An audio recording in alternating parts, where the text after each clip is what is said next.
नमस्कार, रिपब्लिक ईबिक्स का स्टूडियो में स्वागत है आपका। मैं हूं आपके साथ रवि मिश्रा। नमस्कार, मैं आपके साथ श्वेता श्रीवास्तव। बड़ी खबर के साथ करेंगे बुलेटिन की शुरुआत। और पालघर मामले में उद्धव सरकार से बीजेपी ने सवाल पूछे कि सीबीआई से जांच आखिर क्यों नहीं कराती सरकार। ये बड़ा सवाल बीजेपी ने पूछा है। सीबीआई जांच से क्यों घबराती है? क्या सच है जिसे छुपाना चाहती है उद्धव ठाकरे सरकार?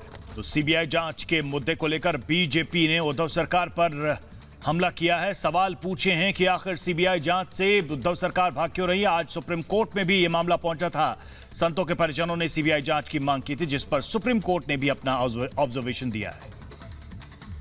पालघर में संतों के हत्या का जो दुर्भाग्यपूर्ण मामला है, इसकी जांच सीबीआई करे, ये सुप्रीम कोर्ट में जो याचिकाकर्ता गए हैं और समूचा संत समाज और देश के करोड़ों लोगों की यही मांग है। पर दुर्भाग्य से महाराष्ट्र की सरकार उस पर अड़िग है। क्या कारण है उसके? इस मामले में से जुड़े हुए 2 व्यक्तियों की अब तक संदेहपूर्ण मौत हो चुकी है। जो इस मामले की पैरवी कर रहे थे, वे वकील, एक्सीडेंट में उनकी मौत हुई है। दूसरे एक व्यक्ति की पुलिस इंक्वायरी कर रही थी, उसने सुसाइड कर लिया। महाराष्ट्र के मुख्यमंत्री, गृह मंत्री पुलिस के जांच के पहले बयान देते हैं यह अफवाहों के कारण हुआ है। और इन सारी बातों को लेकर के संदेह उत्पन्न होता है कि जब समूचा संत समाज मांग कर रहा है कि इसकी जांच पारदर्शिता के साथ सीबीआई करे, तो वे ऐसे कौन से कारण हैं कि महाराष्ट्र सरकार सीबीआई को जांच सौंपना नहीं चाहती? तो बीजेपी ने कहा कि आखिर महाराष्ट्र सरकार सीबीआई जांच से बच क्यों रही है। हमारे साथ अलीशा इस वक्त जुड़ी। अलीशा, सवाल तो अपने आप में वाजिब है। अगर संतों के परिजनों को, उनके घर वालों को इस बात की संतुष्टि नहीं है कि न्याय होगा अगर वहां की महाराष्ट्र पुलिस और महाराष्ट्र सरकार जांच करेगी, तो सीबीआई जाने में क्या बुराई है, तब जबकि सुप्रीम कोर्ट में अब यह मामला जा चुका है? बिल्कुल, पिछले 1.5 महीने से हम देख रहे हैं कि सीबीआई और एनआईए को ये केस जो है सौंप देनी चाहिए, क्योंकि महाराष्ट्र सरकार ने स्टेट सीआईडी को ये केस जो सौंपी है, उसके बाद हम सिर्फ इस पूरे मामले में सिर्फ अरेस्ट देख रहे हैं। 130 से ज़्यादा अरेस्ट तो की गए हैं, पर कोई आगे की जांच किस तरीके से चल रही है, इस पर जवाब ना पुलिस की ओर से आ रही है और ना ही महाराष्ट्र सरकार की ओर से। इसी को देखते हुए खुद अब सुप्रीम कोर्ट में 5 याचिका जो है जुना अखाड़ा साधु की ओर से, जिसमें जो 2 साधु जिनकी हत्या की गई थी, उनके रिलेटिव्स भी इसमें शामिल है। और उनका यही कहना है कि अब उन्हें इस पूरे मामले में महाराष्ट्र सरकार और महाराष्ट्र पुलिस पर विश्वास नहीं रहा है और कहीं ना कहीं पर एक एविडेंस के साथ भी खिलवाड़ हो सकती है। क्योंकि कुछ ही दिन पहले जो पता चला था कि जो एक सस्पेक्ट जिनके ओर से सीआईडी ने जिनका स्टेटमेंट जो है लिखित पे लिया था, अब वही डिप्रेशन पर आकर उन्होंने एक जंगल में जाकर, जहाँ पर वो रह रहे थे, इसी घबराहट से कि पुलिस उनको लगातार कहीं ना कहीं पर टॉर्चर करेगी, इसी को देखते हुए उन्होंने एक आत्महत्या कर ली। तो एक इस पर आज जो सुप्रीम कोर्ट पर भी जो एक मुद्दे रखे गए थे, जिसमें से एक मुद्दा भी सामने रखा कि एविडेंस पर कहीं ना कहीं खिलवाड़ हो सकते हैं। तो जल्द से जल्द जो है ये पूरा मामला सीबीआई हमारे साथ लौटूंगी मैं आपके पास, लेकिन अपने दर्शकों को बता दें कि पालघर मामले पर बीजेपी ने निशाना साधा है उद्धव ठाकरे से और महाराष्ट्र सरकार को नोटिस जारी किया गया है। बड़ा जो अपडेट है इस मामले से जुड़ा हुआ ये कि सुप्रीम कोर्ट ने 2 हफ्ते में जवाब मांगा है। सीबीआई और डीजीपी से भी सुप्रीम कोर्ट ने जवाब मांगा है।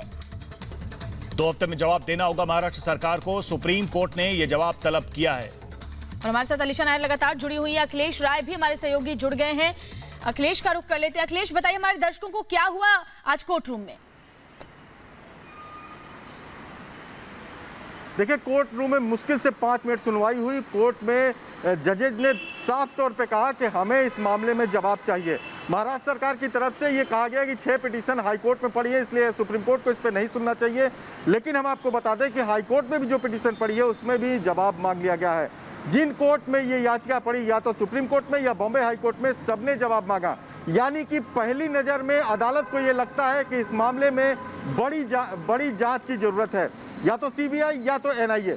लेकिन महाराष्ट्र सरकार ने अभी तक कोई ठोस जवाब न सुप्रीम कोर्ट को दिया है, न बॉम्बे हाई कोर्ट को दिया है। इसलिए सुप्रीम कोर्ट ने साफ तौर पे कहा कि 2 हफ्ते में आप जवाब फाइल कीजिए, जुलाई के दूसरे हफ्ते में इस मामले पर सुनवाई करेंगे। और यह संभव है कि जुलाई के दूसरे हफ्ते में सुप्रीम कोर्ट सीधा कोई फैसला ले लेगा कि हम इस जांच को किस एजेंसी को देना चाहते हैं, या तो सीबीआई को या फिर एनआईए को, क्योंकि आरोप बहुत गंभीर लगाए गए हैं। और ये भी कहा गया कि 2 लोगों की इसमें मौत हो चुकी है, एक गवाह की और दूसरे एक वकील जो पैरवी कर रहे थे उनकी भी संदेहास्पद मौत हुई है, दुर्घटना की वजह से हुई है। क्या हुआ है ये अभी क्लियर नहीं है, लेकिन कुल मिलाकर सुप्रीम कोर्ट को भी पहली नजर में ये लगा कि हाँ, इस मामले पर जवाब जरूरी है, जांच जरूरी है, क्योंकि मामला बहुत गंभीर विषय का है। सुप्रीम कोर्ट की गंभीरता साफ दिखाती है कि कहीं ना कहीं सुप्रीम कोर्ट को भी लगता है कि सरकार को इस पर विचार करना चाहिए। इसमें जवाब जो मांगा गया है उसमें देखना होगा कि सरकार क्या जवाब देती है। अलीशा के पास एक बार फिर से चलेंगे। अलीशा, सबसे बड़ी बात यह कि राज्य सरकार के हाथ में होता है सीबीआई को रेकमेंड करना। लिंचिंग के इसके पहले भी देश में कई मामले आए हैं जिसमें सीबीआई जांच का ऑफर रहा है सरकारों की तरफ से, कहा गया है। उद्धव सरकार के सामने इस पूरे मामले में क्या चिंता की विषय है, क्या उसमें दिक्कतें हैं, क्या सरकार को लगता है कि सीबीआई को नहीं जाना चाहिए, क्या मुश्किल है उद्धव सरकार के सामने? देखिए, एक तरफा अगर उस वीडियो पे, यानी जिस समय ये पूरा हादसा हुआ था उस वीडियो में हम देख रहे थे कि पुलिस वहाँ पर मौजूद थी, उनके मौजूदगी के बावजूद जो है साधु पर वहाँ पर लोग जो है मारपीट कर रहे थे, और इतनी बेरहमी से कि वहीं पर साधु और उनके जो ड्राइवर थे उनकी वहाँ पर हत्या हो गई। कहीं ना कहीं ये डर जरूर हो सकता है, पर जैसे कि दिख रहे पिछले 2 महीने से अब तक कोई इन्वेस्टिगेशन का जो ठोस सबूत के साथ महाराष्ट्र सरकार या महाराष्ट्र पुलिस सामने नहीं आई है, जिसके बाद खुद जो है लगातार ये याचिका जो है दाखिल की जा रही है, फिर चाहे बॉम्बे हाई कोर्ट पे हो या सुप्रीम कोर्ट पे हो। लगातार साधु के ओर से एक गुहार लगाई जा रही है कि जल्द से जल्द साधु को न्याय मिलने के लिए खुद जो एक ये याचिका को, और ये पूरा जो केस भारत ने भी इस मुहिम को चला रखा है, लेकिन लीपापोती मामले में उद्धव सरकार कर रही है, और यही वजह है कि परिजन अब पहुंच चुके हैं सुप्रीम कोर्ट, और सुप्रीम कोर्ट ने नोटिस जारी कर जवाब मांगा है। शुक्रिया आपका अखिलेश, और साथ ही अलीशा नायर आपका भी। और किस तरह की प्रतिक्रिया आई है वो आपको सुनवा देते हैं। विगत 16 अप्रैल को महाराष्ट्र के पालघर जिले में जिस प्रकार जूना अखाड़े के 2 पूज्य संतों की हत्या हुई, और हत्या के बाद जांच के नाम पर लीपापोती आनाकानी, क्योंकि इसके तार चर्च मिशनरीज और नक्सलियों से जुड़ते हैं, और यह अर्बन नक्सलियों से दिल्ली तक इसकी आग पहुंचती है।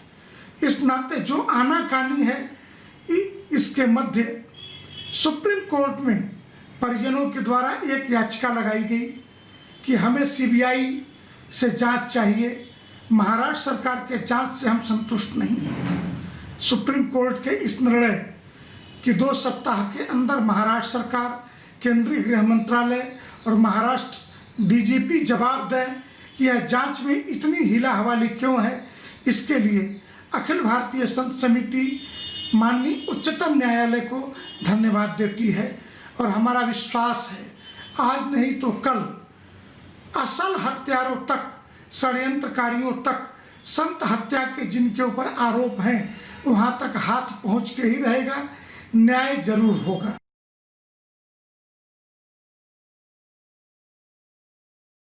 महाराष्ट्र में जो राष्ट्र हित की बात करेगा, सत्य की बात करेगा, साधु संत और धर्म का पक्ष रखेगा, ऐसे व्यक्ति की आवाज दबाने की साजिश चल रही है। कुछ व्यक्तियों का गुट सिर्फ इसी चीज में लगा है कि सोशल मीडिया पर ऐसे व्यक्ति के बारे में अफवाह फैलाई जाए, ऐसे व्यक्ति को गाली गलौज किया जाए, और यदि डराकर धमकाकर भी वो अपने सिद्धांतों से अलग नहीं हुआ और वो अपने सत्य पर डटा रहा, तो महाराष्ट्र की सरकार प्रशासन का दुरुपयोग कर कर उसको दबाव में डालना चाहती है और उसको दबाने की साजिश चल रही है। लेकिन वो इतना ध्यान में रखे कि ये देश की आम जनता सत्य के साथ है, राष्ट्र हित के पक्ष में है, अर्नब गोस्वामी के साथ में।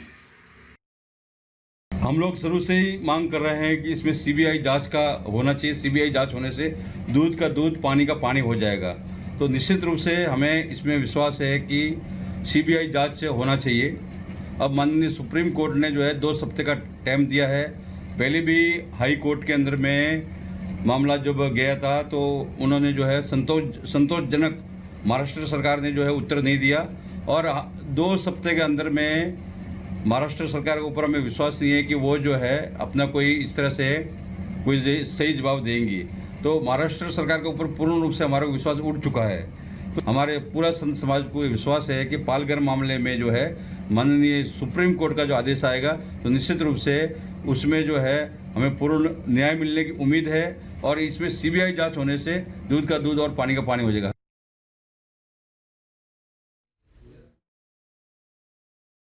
में अब 2.5 महीने से ज़्यादा हो गए उन संतों की हत्या को। सार्वजनिक रूप से सैकड़ों लोगों ने लाठी डंडों से पुलिस की उपस्थिति में वो जघन्य हत्या की। वहाँ की सरकार अब तक कार्रवाई पूरी क्यों नहीं कर सकी जांच की? उसकी चार्जशीट क्यों नहीं फाइल हो सकी? इस मामले में सुप्रीम कोर्ट को संज्ञान लेने की स्थिति आई है। यह स्थिति की गंभीरता को बनाता है। सुप्रीम कोर्ट ने नोटिस दिया है, इस मामले को जुलाई में सुनवाई के लिए लगाया है। सरकार को नोटिस दिया गया है। ये सब सरकार को चेताने के लिए बहुत पर्याप्त होना चाहिए। दोनों लड़ाइयों में, कानून और व्यवस्था बना के रखने में और कोरोना में, दोनों में यह सरकार विफल रही है।